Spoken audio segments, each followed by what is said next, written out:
Hello friends, நான் உங்கள் சுருராஜி பேசுகிறேன். இது சுருராஜியின் கதை சொல்லும் நேரம். நான் அர்ஜுனனின் தீர்ப்பு என்ற நாவலிருந்து 21 பாகம் சொல்லியிருக்கேன். இன்றைக்கு 22ஆம் பாகம்.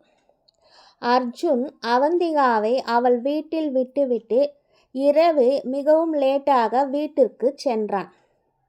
மறுநாள், யசோதா, காப்பி கூட போடாமல் என்ன பண்ணிக்கிட்டு இருக்க என்று கோபாலகிருஷ்ணன் கேட்டார். நேற்று அர்ஜுன் மழையில் நனைஞ்சிக்கிட்டே ராத்திரி 2 மணிக்கு மேலே தான் வீட்டுக்கு வந்தான். ஆனால் காலையில் அவனை தொட்டு பார்த்தப்போ ஜுரம் அடிக்கிற மாதிரி இருந்தது. அதனால தான் அர்ஜுனனுக்கு நான் கஷாயம் போட்டுட்டு இருக்கேன் என்று யசோதா சொன்னாள். என்ன, அர்ஜுனனுக்கு ஜுரமா என்று அர்ஜுனனின் அறைக்குள் சென்று அவனை தொட்டு பார்த்தார் கோபாலகிருஷ்ணன். ஆமாம், ஜுரம் ரொம்ப அதிகமாகவே இருக்கு என்று டாக்டருக்கு ஃபோன் செய்தார். டாக்டரும் வந்து அர்ஜுனனை செக் செய்துவிட்டு, ரொம்ப நேரம் மழையில் நனைஞ்சதுனால தான் ஜுரம் வந்திருக்கு, பயப்படுற மாதிரி ஒன்றும் இல்லை, இந்த மாத்திரை அவர் எழுந்ததுக்கப்புறம் அவர்கிட்ட கொடுங்க என்று கூறி டாக்டர் ஒரு ஊசி போட்டுவிட்டு சென்றார். யசோதாவும் அர்ஜுனனின் அருகில் சென்று, அர்ஜுன், எழுந்து இந்த கஷாயத்தையாவது குடிப்பா என்றாள். அர்ஜுன் எழுந்திருக்கவில்லை. ஆனால் அர்ஜுனனின் உதடுகள் மட்டும் அவந்திகாவின் பெயரை உச்சரித்து கொண்டிருப்பதை கேட்டாள். அழுது கொண்டே, என்ன ஆனாலும் சரி, இன்னைக்கு போய் ஆசிரமத்தில் இருக்கிற அவந்திகாவை பார்த்து பேசியே ஆக வேண்டும் என்று முடிவு செய்தாள் யசோதா. வீட்டின் கதவை திறந்த ஆஷா யசோதாவை பார்த்ததும் திகைத்தாள். பிறகு, வாங்க, உள்ள வாங்க என்று அழைத்தாள். ஆசிரமத்திற்கு அவந்திகாவை பார்க்க போயிருந்தேன். அவந்திகாவுக்கு ஜுரம், இன்னைக்கு வேலைக்கு வரலன்னு சொன்னாங்க. அதான் எனக்கு மனசு கேட்கல, அவளை பார்த்துட்டு போகலான்னு வந்தேன் என்றாள் யசோதா. ஆமாம், உடம்பு சரியில்லாமல் தான் உள்ளதான் படுத்துட்ருக்கா, நீங்கள் போய் பாருங்க என்று கூறிவிட்டு காப்பி போட சென்றாள் ஆஷா. யசோதாவும் அறைக்கு உள்ளே சென்று அவந்திகாவை தொட்டு பார்த்தாள்.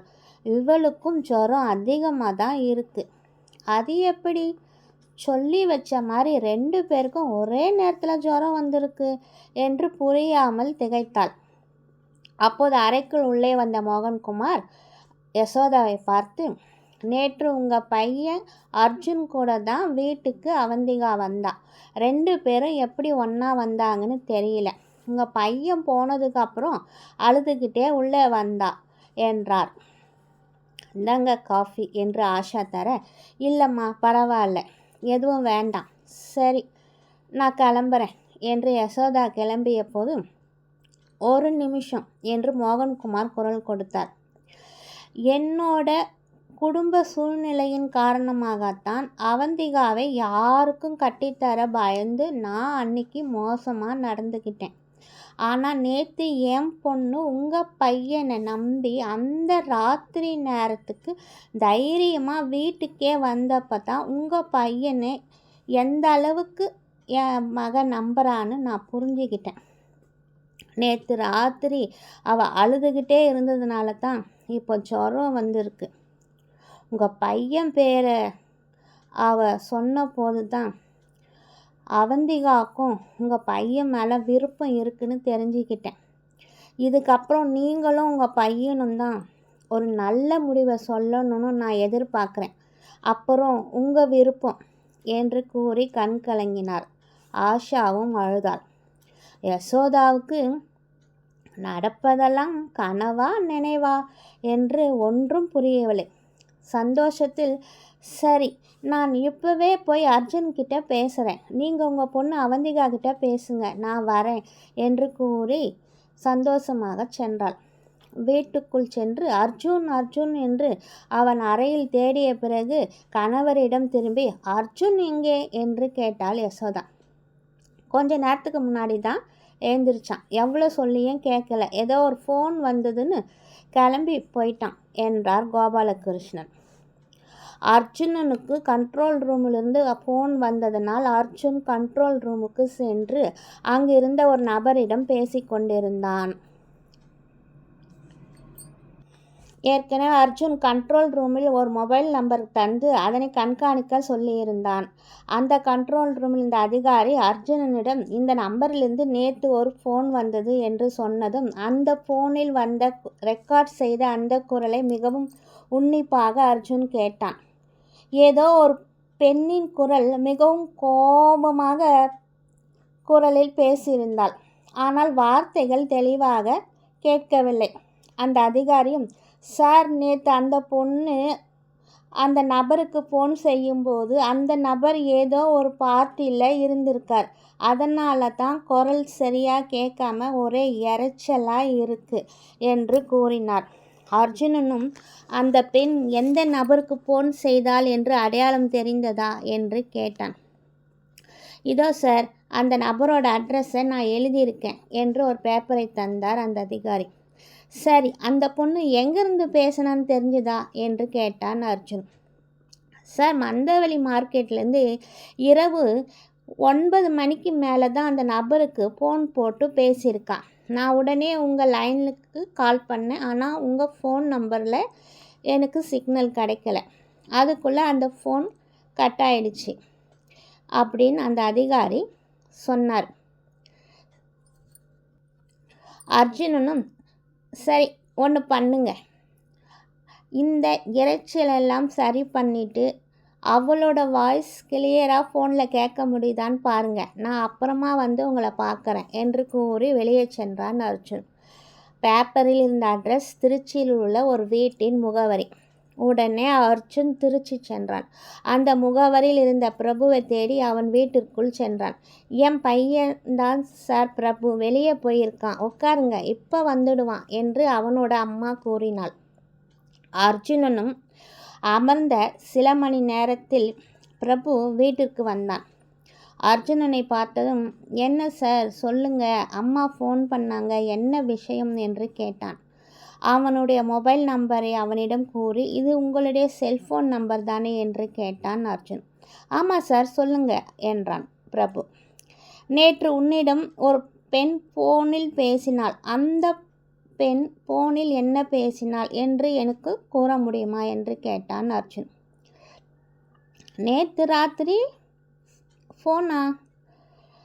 எனக்கு சரி, எதுக்காக அதை பற்றி நீங்கள் என்கிட்ட கேட்குறீங்க? அதெல்லாம் நான் உங்ககிட்ட சொல்லணும்னு அவசியம் இல்லை என்றான் பிரபு. உடனே அர்ஜுன் தன்னுடைய ஐடென்டி கார்டை காட்டி, இங்கே பாருங்கள், நீங்கள் உண்மையை சொன்னாதான் நான் உங்களை காப்பாற்ற முடியும். உங்களுக்கே தெரியும், ஏற்கனவே இந்த கேஸில் சம்மந்தப்பட்ட 4 பேரும் எப்படி இறந்தாங்கன்னு. அப்புறம் உங்கள் விருப்பம், நான் வரேன் என்று கிளம்பினான் அர்ஜுன். அவனும், சார், ஒரு நிமிஷம், நீங்கள் சொன்ன அந்த செல்ஃபோன் நம்பர் என்னோடது தான். ஆனால் நான் புது செல்ஃபோன் வாங்கினதுனால என்னுடைய பழைய செல்ஃபோனை என் நண்பனிடம் கொடுத்திருந்தேன். அவன்தான் கொஞ்ச நாளாக அந்த ஃபோனை யூஸ் பண்ணிக்கிட்டு இருந்தான். நீங்கள் சொன்ன மாதிரி அவனுக்கு ஒரு ஃபோன் வந்தது. அவன் அதை பற்றி என்கிட்ட எதையோ சொல்ல வந்தான். அந்த பார்ட்டி சத்தத்தில் எனக்கும் சரியாக கேட்கல. குடிச்சிட்டு ஏதோ வளர்றான்னு நினச்சி நான் தூங்கிட்டேன். அதனால தான் இன்னைக்கு காலையில் சீக்கிரமாக அவன் தங்கியிருந்த ரூமுக்கு போய் அவனை பார்த்து பேசலான்னு போனேன். அவனை காணோம். ரொம்ப நேரமாக அவனுக்காக வெயிட் பண்ணி பார்த்துட்டு தான் நான் இப்போ வீட்டுக்கு வந்துட்டேன் என்று கூறினான் பிரபு. என்ன, உன் நண்பன் பெயர் என்ன என்று கேட்டான் அர்ஜுன். பிரகாஷ் சார் என்றான் பிரபு. அவன் எங்கே தங்கியிருக்கான் என்று கேட்டான். இங்கே தான் சார், ஒரு பேச்சுலர் ரூமில் தங்கி இருக்கான். நேற்று ஏதோ ஃபங்க்ஷனுக்கு போனவன் இன்னும் திரும்பி வரலன்னு அவனுடைய ரூம்மேட்ஸ் சொன்னாங்க சார் என்றான் பிரபு. ஃபோன் செய்து பார்த்ததில் சுவிட்ச் ஆஃப் என்று வந்தது. பிறகு இருவருமாக சேர்ந்து அந்த பிரகாஷின் ரூமுக்கு சென்று அந்த ரூம்மேட்ஸை சந்தித்து விசாரணையை நடத்தினான் அர்ஜுன். ரூமில் உள்ள அவனுடைய பொருட்களை சோதித்து பார்த்ததில் எந்த ஒரு தகவலும் உருப்படியாக கிடைக்கவில்லை அர்ஜுனனுக்கு. ஆனால் ஒன்று மட்டும் அர்ஜுனனுக்கு புரிந்தது. இந்த கேஸில் பிரகாஷும் சம்பந்தப்பட்டிருக்கிறான். பிரகாஷ் வேலை செய்த அலுவலகத்தில் சென்று விசாரித்த போதுதான் பிரகாஷும் குற்றாலத்தில் தங்கியிருந்த தகவல் அவன் அலுவலகத்தில் வேலை செய்யும் அதிகாரி மூலமாக அவனுக்கு தெரிந்தது. அப்போது அர்ஜுனனுக்கு சுபாஷிடம் ஃபோன் வந்தது. அர்ஜுனனும் ஃபோனை எடுத்து, சொல்லுங்க சுபாஷ் சார், கொலை எந்த இடத்துல நடந்திருக்குன்னு கேட்டான். அர்ஜுன், உனக்கு எப்படி தெரியும் என்று சுபாஷ் கேட்க, சார், இறந்து போன பிரபின் ஆஃபீஸ்லேருந்து தான் நான் இப்போ உங்ககிட்ட பேசிகிட்டு இருக்கேன் என்று அர்ஜுன் கூறினான். உடனே சுபாஷும் கொலை நடந்த இடத்தை கூறி அர்ஜுனனை உடனடியாக கிளம்பி வர சொன்னான். அப்புறம் சுபாஷ் அர்ஜுனிடம், அர்ஜுன், மறுபடியும் கொலை நடந்தால் அதில் H என்ற எழுத்து தான் எழுதியிருக்கும் என்று நீ சொன்ன. ஆனால் கொலை செய்யப்பட்டவன் உடலின் மேல் போர்த்திருந்த துணியில் H என்று எழுதவில்லை, K என்ற எழுத்து எழுதப்பட்டிருந்தது என்று கூறினார் சுபாஷ். அர்ஜுனனும் அதிர்ச்சி அடைந்தான். ஆனந்தி, H என்று தானே வரும் என்று எதிர்பார்த்தேன். அடுத்த வார்த்தை K என்ற எழுத்து எப்படி வந்தது? இதன் மூலயமாக அந்த கொலைக்காரன் என்ன சொல்ல வரான்? K என்றால் ஒருவேளை கௌசல்யா அப்படின்ற அர்த்தத்தில் அவன் சொல்கிறானா? என்ன இது, ஒன்றுமே புரியலே என்று அர்ஜுன் மிகவும் குழப்பம் அடைந்தான். ஓகே ஃப்ரெண்ட்ஸ், இத்துடன் என்னுடைய 22ஆம் பாகம் முடிவடைந்தது. மீண்டும் உங்களை அடுத்த பாகத்தில் சந்திக்கும் வரை உங்களிடம் விடைபெறுவது உங்கள் சுருராஜி. இது சுருராஜின் கதை சொல்லும் நேரம். பாய்.